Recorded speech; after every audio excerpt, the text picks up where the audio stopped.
It is instant reaction for Everton 0, Arsenal 1. It is the Blue Room. We are downstairs in the Denby Castle. Les Roberts, it's your turn to do the 30-second summary. Go. I can get in 3. Played for a draw, got beat. Basically, I just thought there was no game plan. There was no. Well, I don't know if the game plan was to just hit it long, but we had 2 wingers on the pitch. Didn't get it out to them. Didn't get it into the middle for the big fella. Yeah, it was just devoid of anything, wasn't it? And the most galling thing for me was we didn't even make Ben White cry. The fucking Sunbed King was on the pitch for 90 odd minutes, and we didn't give him one little bit of hard time. You know, him and Zinchenko. I mean, Zinchenko cries at anything anyway. Didn't even get down his throat at anything. It was just devoid of anything. You can usually rely on Everton to like give Arsenal a little bit of a kick and let them know they're in the game. I know it's a mad cliche and it's a bit of a shit thing to say, but that's the minimum you want. And today there was just nothing. Arsenal just passed it round us. Came to just like control the game and won it quite easily. I think you said, didn't you, after the game it was like a 1-0 hammering because they just controlled the game completely and there was nothing in it from us. And you know, back to the subs as well. He just did like for like. It didn't change a single thing in the game. Just very frustrating. Yeah. I don't know. That's probably about more than 30. That's 1 minute 19. But you know, maybe 3-second review would be a better way to go. Because we might just say fucking shite a lot this season. It feels like, doesn't it? Yeah, that's painful. Dave, I'll come to you. I thought it was so painful to watch that today. You know, I appreciate they're a good side. They bolstered the side and improved, I think, from the team that we beat last year. But from an Everton perspective, like, we couldn't even get our hoops forward right. Like, you know, they were all going out to play for throw-ins. And, like, you know, Beto sometimes was, like, looking for the ball. And it was, like, 25 yards away from him. Absolutely, I just thought that was absolutely dreadful. Yeah, it was. I can't think of a game, and look, there's been plenty in the last, 2.5 years, 3 years, how poor we've been in certain games where we've lost. 1-0 flatters us to Arsenal. I said that it would be embarrassing for Arsenal fans to go away from that, and they only won 1-0 and scored 1 goal. I think the Dice selection there was just bang on what you'd see from him back at Burnley. I don't think there was any effort whatsoever to win the game. I thought that he's tried, and you can see that by how long they prevented Arsenal from scoring. You can see defensively exactly what he wanted. He wanted that to last for 90 minutes, to come away from it with 0-0. And I think that this might sound quite a little bit too far about Sean Dyche here, but when he does his piece with the press and Match of the Day and whatever it is he talks to later on, he'll feel quite proud or be able to say something that's quite positive from us only losing that game 1-0. And I think he's got away with it there if we do. The way in which we set up, you mentioned there about Beto. You said he was looking up for the ball. I don't think he'll find the ball if he looked all over the floor. It was in Stanley Park close, and it was to him. And you know, look, what Dice will be saying, I could probably do is press it for him, but I think he'll be saying is, Arsenal are a good side. Arsenal are a really good side. We have to break them down. They're going to have most of the ball. You know, we need to attack when we can and take our chances when we can. Can't remember us having a chance. I can't remember the midfielder, and I've said this a few times, and I might get slated by this because he's loved, he's adored by it, Onana, and I just don't see it. I don't see, and look, the caveats for that are the fact that he's surrounded by shite mostly, but he hides as quickly as he possibly can in a game. I think the odd time or two you'll see him throw a tackle in, and we'll have that typical sort of thing you get when you've signed a player for a lot of money. Oh, how good's he because he's made the tackle, look how amazing he is. You won't see it again for, I don't know, 20-30 minutes until he has to. And I think that's a concern, that obviously he's going to start games, you're not going to change him, and look, I don't know who you bring in instead of him, but everything that was tried to, I'd like to ask Dice what the game plan was against these here. You know, when's the point in the game, which we all do, we all stand there screaming and shouting saying this is the 10-minute to 20-minute spell, probably towards the end of the game, where everybody goes nuts in the crowd and you scream and teams go forward. None of that either. That's one of the worst, and we can go through a long list. Like I said, that's one of the worst I've seen for a long time now, and I don't think I'm exaggerating it. I think in terms of like trying to do things with the ball, like technically and like creatively, like there was just like every time anyone tried to do something, it didn't come off, or like just went out like passes going like, you mentioned Onana there, and like he played as the deepest midfielder today, didn't he?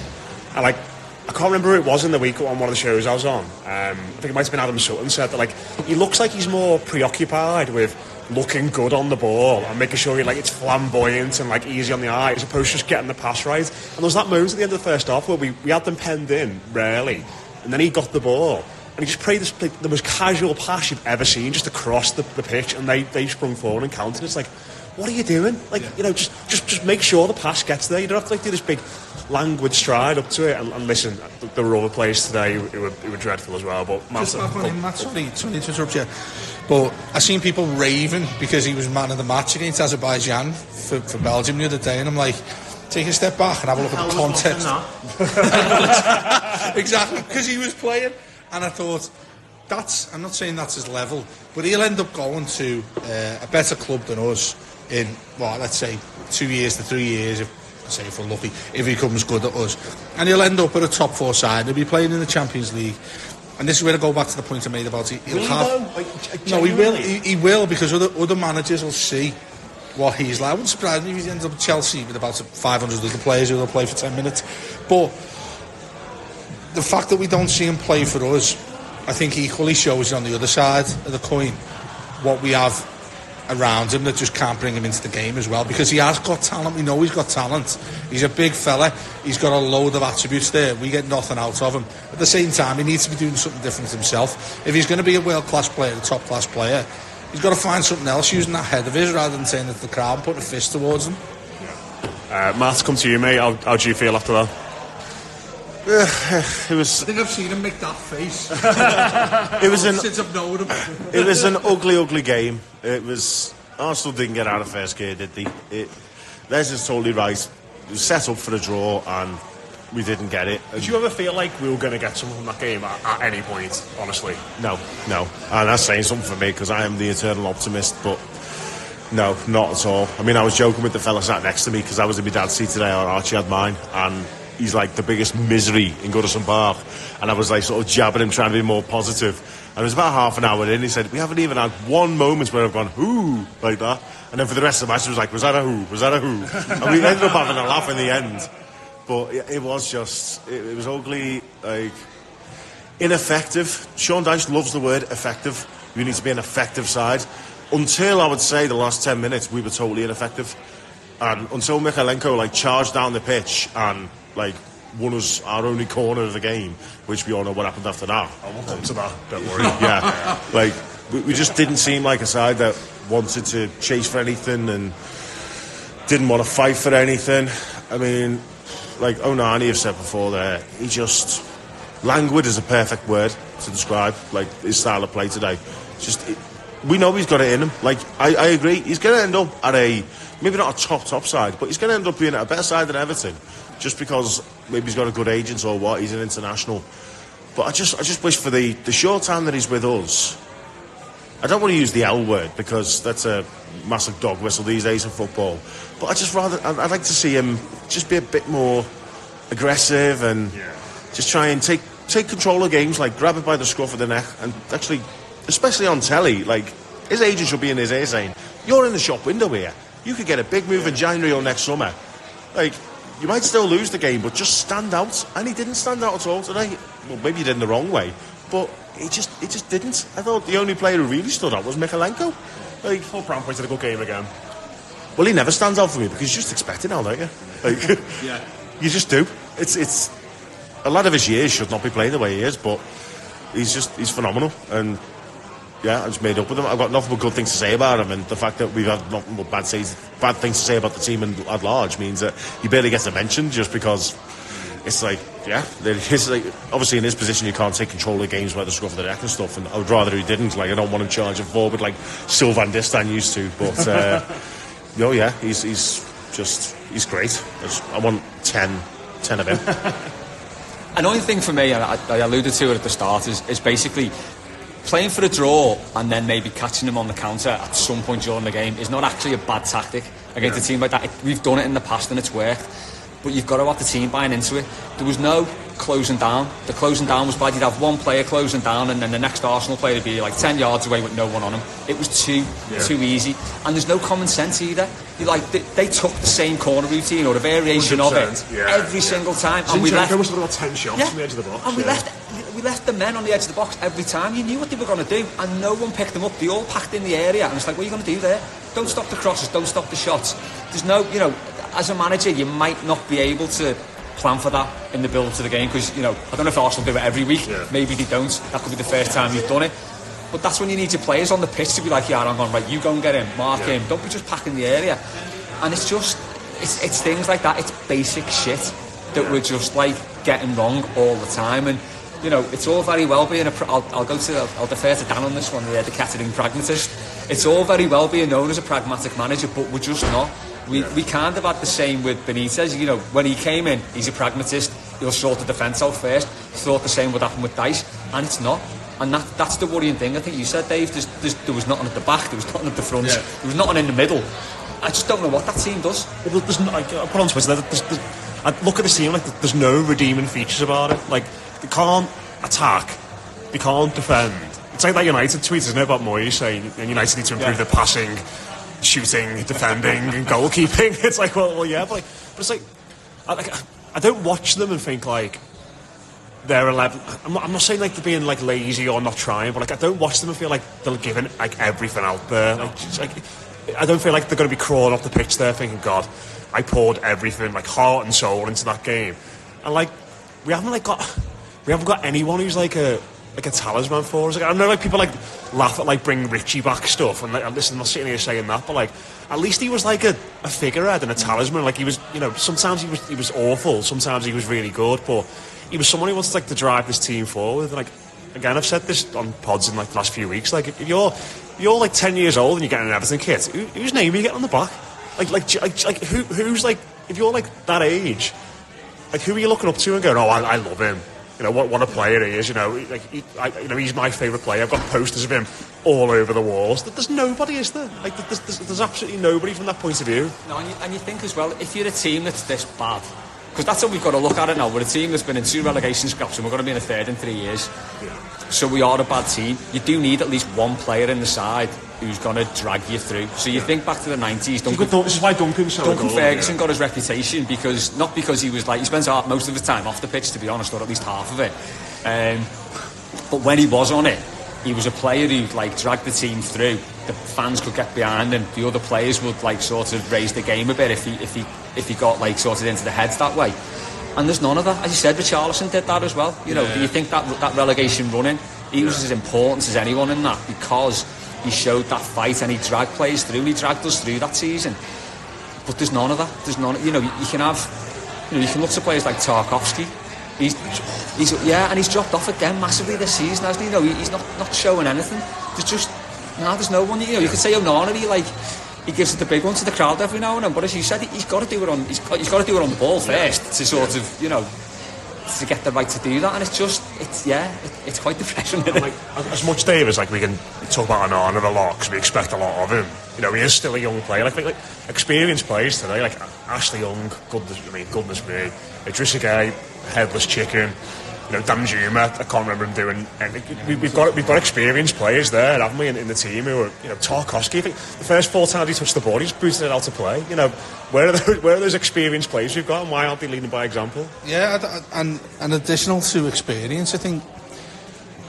I don't know. I hate to say this, and I think Matt was about to say the word, and he just said like the letter of it. And I think there's a lot of them there that look lazy. They look lazy. They might not be lazy. They look lazy. Maybe they're not fit enough. If they're not fit enough, I think Dice needs to walk away right now, because that's all he ever seems to be banging on about. They're not Dice fit.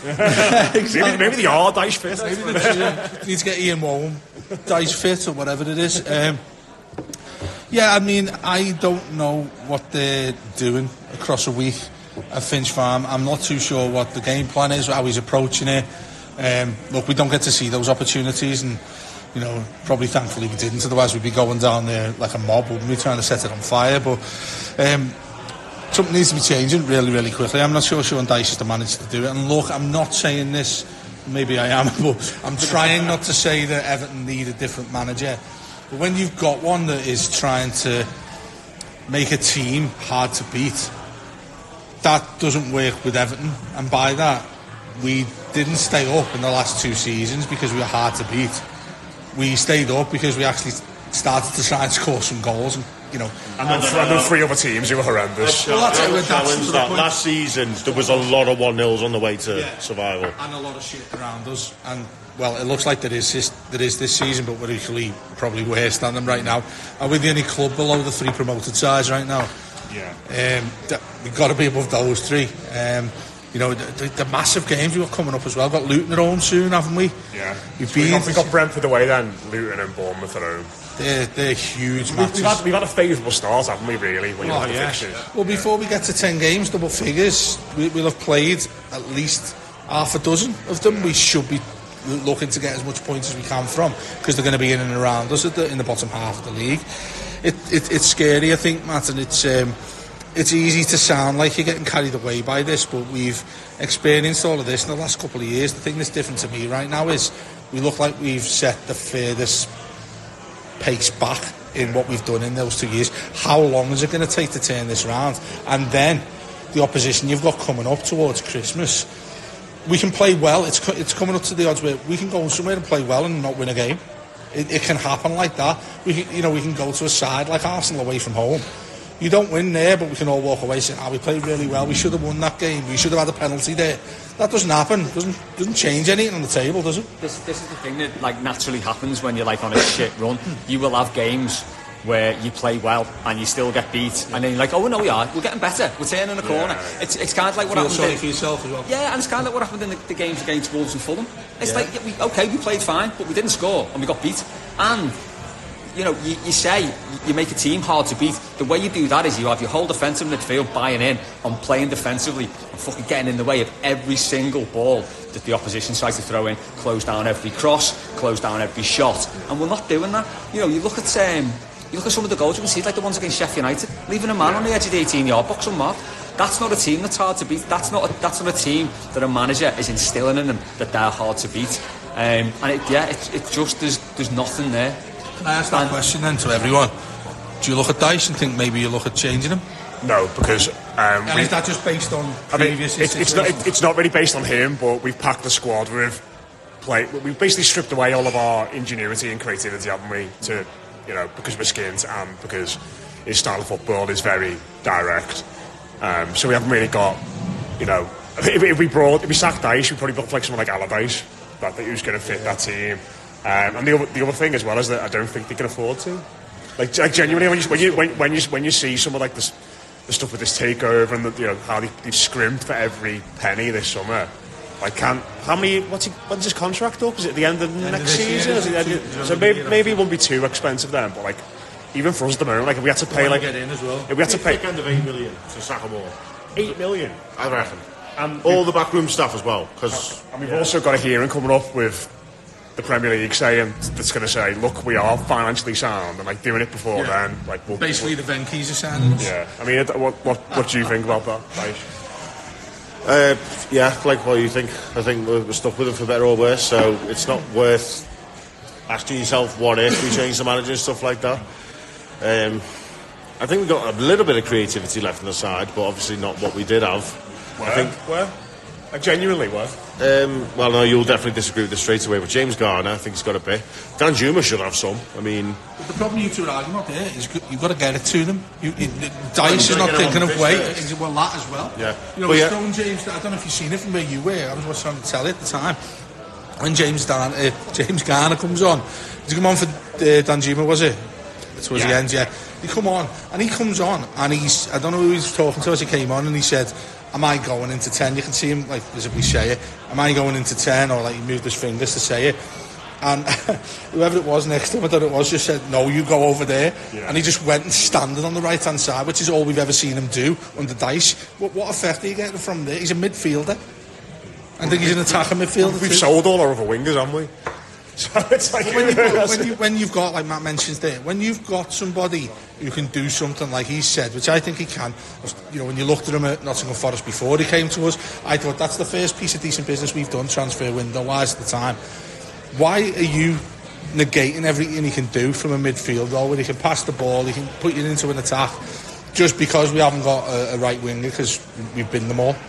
I don't understand how that works, and I don't understand why there's a persistence of Decore playing as a 10, because look, he may have scored a couple of goals. I think it feels like sentiment since he scored against Bournemouth on the last day of the season. Is he just getting it because he did that?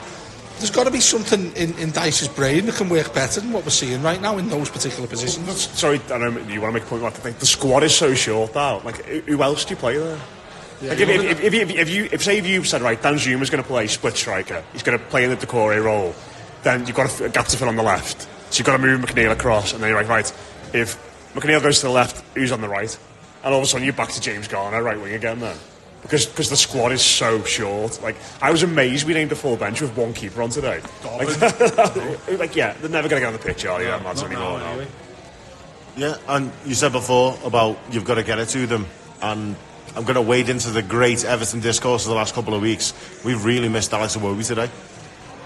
We really did. Didn't even think about that. That player. Obviously, I know the reasons we sold him, and we had to, basically. We got a good wedge for him, considering he wasn't going to sign a contract. But for the last 2 years, he's been one of the only players who, when we've got a full-back with the ball at the feet and they're looking up, he's one of the only ones who can take it and drive forwards. The amount of times that our full-backs or our centre-halves today passed it into the midfield, and they didn't even turn, they didn't even look, they just put it straight back.